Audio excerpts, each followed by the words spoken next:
Seember darah babi ditumpahkan dari langit-langit. Gadis di atas panggung itu basah kuyup dari ujung kepala sampai ujung kaki. Tapi ini baru permulaan dari mimpi buruknya. Video saat dia dirundung mulai diputar di layar lebar di sebelah panggung. Kerumunan orang di bawah panggung tertawa tanpa menyadari bahwa mereka akan menghadapi kemurkaan putri iblis. Cerita dimulai dengan seorang wanita bernama Margaret White yang melahirkan bayi perempuan sendirian di rumah.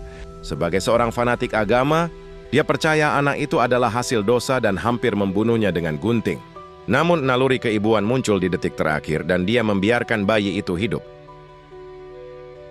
Bayi itu adalah Carrie White. Puluhan tahun berjalan, Carrie tumbuh menjadi wanita yang cantik. Tapi karena cuci otak agama dan kontrol beracun ibunya, Carrie menjadi sangat pemalu. Dia gagal berbaur di sekolah dan terus-menerus dikucilkan oleh teman-teman sekelasnya. Saat kelas polo air, semua gadis berganti pakaian renang. Carrie berdiri di sudut kolam, tampak gugup dan canggung. Di mata ibunya, mengenakan baju renang terbuka sangat dilarang. Melihat teman-teman sekelasnya saling menggoda, benar-benar mengejutkan dunianya yang tertutup. Sementara anak-anak lain bermain seru, Carrie berdiri seperti patung di pojok. Miss Desjardins sang instruktur terus berteriak agar dia melakukan servis bola. Carrie akhirnya memberanikan diri untuk mencoba, namun justru mengenai kepala teman sekelasnya. Setelah kelas usai, dia terlalu takut untuk meminta maaf dan pergi ke kamar mandi sendirian. Tiba-tiba dia mengalami menstruasi pertamanya. Darah mulai mengalir di kakinya. Carrie berlari keluar sambil berteriak minta tolong, tapi gadis-gadis lain malah tertawa dan mengejeknya. Temannya yang nakal, Chris, bahkan merekam kehancuran mental Carrie di ponselnya. Miss Desjardins datang untuk menghentikan perundungan itu. Dia mencoba menjelaskan bahwa haid adalah bagian normal dari pertumbuhan, tapi Carrie histeris. Tanpa pilihan lain, guru itu menamparnya agar dia sadar. Ketika Miss Desjardins menyarankan untuk menelepon ibunya, Carrie kehilangan kendali total. Dia secara tidak sengaja menyebabkan dispenser air di kantor meledak. Guru dan kepala sekolah benar-benar ketakutan. Margaret akhirnya membawa Carrie pulang atas permintaan mereka. Anehnya, Margaret tidak membela putrinya. Dia hanya menyetir dalam keheningan total. Carrie bertanya mengapa dia tidak pernah mengajarinya tentang tubuhnya yang menyebabkan dia dipermalukan di depan umum. Margaret menjawab dengan tatapan dingin dan menutup pintu mobil. Tepat saat itu, seorang anak tetangga berlari lewat dan mulai meneriakkan kata-kata gila padanya. Carrie memelototinya dan anak laki-laki itu tiba-tiba terjatuh. Menyadari tubuhnya berubah dengan cara yang aneh, Carrie masuk ke dalam untuk berbicara dengan ibunya. Dia menemukan Margaret sedang membenturkan kepalanya ke dinding, memohon kepada Tuhan untuk menyelamatkan jiwa Carrie yang tersesat. Margaret percaya menstruasi adalah tanda dosa dan memarahi putrinya. Ketika Carrie melawan, Margaret mengamuk dan memukulnya dengan Alkitab yang berat. Dia kemudian memaksa Carrie masuk ke lemari doa kecil dan menguncinya di dalam sebagai hukuman. Sangat ketakutan, Carrie menjerit dan memohon untuk dikeluarkan. Saat itulah, retakan terbentuk di pintu lemari dan salib di dalamnya mulai mengeluarkan darah. Kejadian supranatural ini mengejutkan keduanya. Carrie mulai curiga bahwa dia memiliki kekuatan telekinetik. Keesokan harinya, Carrie tiba di sekolah dan mendapati semua orang berbisik di belakangnya. Ternyata Chris tidak hanya membagikan video itu ke teman-temannya, dia mengunggahnya secara daring. Sekarang Carrie menjadi target seluruh sekolah. Dia bersembunyi di kamar mandi dan menatap pantulannya di cermin. Wajahnya terpelintir penuh kemarahan. Tiba-tiba, kekuatan di dalam dirinya meledak dan menghancurkan cermin. Carrie awalnya kaget, tapi kemudian dia mencoba membuat pecahan kaca melayang. Senyum tipis muncul di bibirnya. Dia sadar dia akhirnya punya kekuatan untuk melawan para penindas. Untuk menguasai kekuatan telekinetiknya dan menemukan sumbernya, Carrie pergi ke perpustakaan untuk melakukan riset. Dia bahkan mulai melatih triknya diam-diam selama kelas. Tiba-tiba, guru memanggil namanya. Gilirannya membacakan puisi favoritnya. Karena ibunya melarang buku luar, Carrie tidak pernah membaca puisi. Satu-satunya ayat yang dia hafal adalah bagian-bagian gelap dan intens dari Alkitab. Setelah dia selesai, guru mengejeknya menyebut puisi itu mengganggu. Tepat saat itu, seorang anak laki-laki populer bernama Tommy angkat bicara untuk membelanya. Momen canggung itu berlalu dan ketegangan mereda. Carrie tidak tahu bahwa Tommy hanya membantunya karena pacarnya, Sue. Sue adalah salah satu gadis yang menindas Carrie di kamar mandi, dan dia merasa sangat bersalah karenanya. Dia mengakui kesalahannya pada Tommy, mengatakan dia seharusnya tidak memperlakukan Carrie seperti itu. Tommy menyarankan dia meminta maaf, tapi Sue tidak tahu bagaimana merangkai kata-katanya. Itulah sebabnya Tommy turun tangan membantu Carrie di kelas. Kemudian di kelas olahraga, Miss Desjardins menghukum gadis-gadis yang menindas Carrie. Baik Chris maupun Sue dipaksa melakukan kerja tambahan sebagai hukuman. Chris sangat marah dan mencoba mengajak gadis-gadis lain untuk protes. Namun Miss Desjardins lebih keras lagi dan memberinya ultimatum. Jika Chris tidak menyelesaikan hukuman, dia dilarang ikut prom. Chris panik karena prom adalah malam terbesar bagi seorang gadis SMA. Namun, dia terlalu keras kepala untuk mengakui dia salah. Akhirnya Chris diskors dan resmi dilarang datang ke pesta dansa. Chris berniat membalas dendam dan mencoba merekrut Sue untuk rencana jahat baru terhadap Carrie. Sue menolak bergabung, tidak ingin terlibat dalam perbuatan kotor Chris. Chris mengejek Sue, menyebutnya munafik yang hanya berlagak baik demi menyelamatkan malam promnya sendiri. Kata-kata Chris menohok, membuat Sue sadar dia harus melakukan sesuatu yang lebih tulus untuk menebus kesalahan. Dia meminta bantuan besar pada Tommy. Dia ingin Tommy mengajak Carrie ke prom, menggantikan dirinya. Tommy bingung dengan permintaan itu, tapi dia mencintai Sue dan setuju melakukannya. Carrie sama sekali tidak tahu tentang rencana rahasia yang terjadi di belakangnya. Dia terlalu teralihkan untuk mempraktekkan hal-hal menakjubkan yang bisa dilakukan kekuatan telekinetiknya. Energi besar dari kekuatannya bahkan membuat seluruh rumah bergetar. Margaret merasakan ada yang tidak beres dan naik ke atas membawa pisau. Tapi saat dia sampai di sana, Carrie sudah berbaring di tempat tidur bertingkah seolah tidak terjadi apa-apa.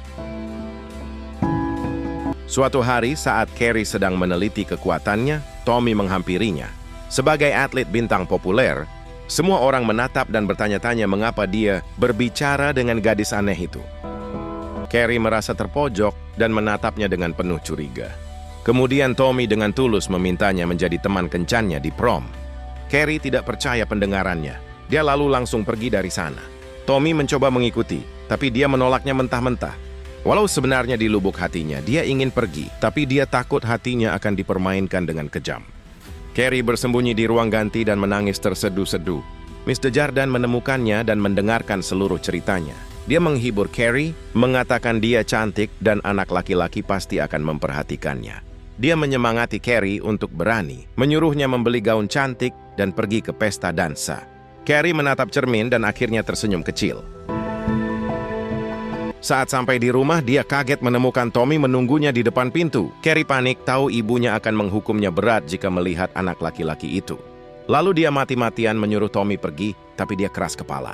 Dia bilang dia tidak akan pergi sampai Carrie berkata ya. Carrie bertanya mengapa dia mau mengajak orang sepertinya. Demi menepati janjinya pada Sue, Tommy menggombal palsu dengan memberitahu Carrie bahwa dia manis dan cantik. Jantung Carrie berdetak kencang, dan karena ibunya akan pulang sebentar lagi, dia cepat-cepat setuju. Setelah mereka menentukan waktu, Carrie tidak sabar untuk pergi keluar dan mencari gaun prom. Saat dia sedang memilih kain untuk gaunnya, Chris melihatnya dari kejauhan. Melihat Carrie bahagia membuat darah Chris mendidih penuh kebencian. Sesampainya di rumah, Carrie memberitahu ibunya bahwa dia akan pergi ke prom. Suasana berubah dingin, lalu Margaret membelai wajah Carrie dengan lembut sebelum tiba-tiba membentak dalam kegilaan religius. Dia memerintahkan Carrie untuk membatalkan kencannya itu, lalu memerintahnya pergi ke ruang doa untuk bertobat atas dosa-dosanya. Menghadapi agresi ibunya, Carrie akhirnya mencapai batas kesabarannya dan meledak. Ibunya Margaret terhempas hingga berlutut dan kemudian Carrie menggunakan kekuatannya untuk mengangkatnya ke udara.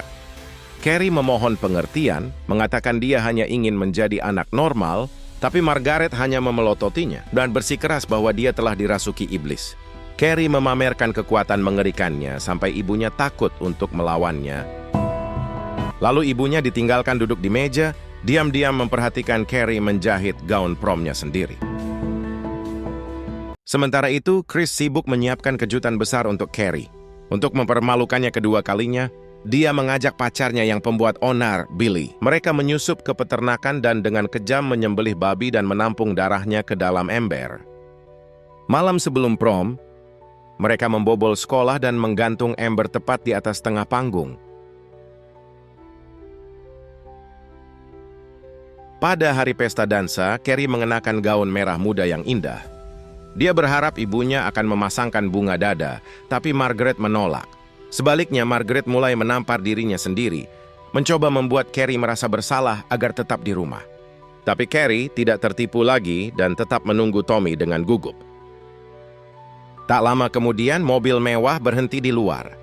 Begitu melihat Tommy, Carrie menuruni tangga secepat burung terbang. Margaret kehilangan kendali dan mulai mengutuki Carrie. Dia mengancam akan memberitahu Tommy bahwa Carrie adalah hasil dosa. Akhirnya muak, Carrie menggunakan kekuatan telekinetiknya untuk mendorong ibunya ke belakang dan menguncinya di dalam ruang doa.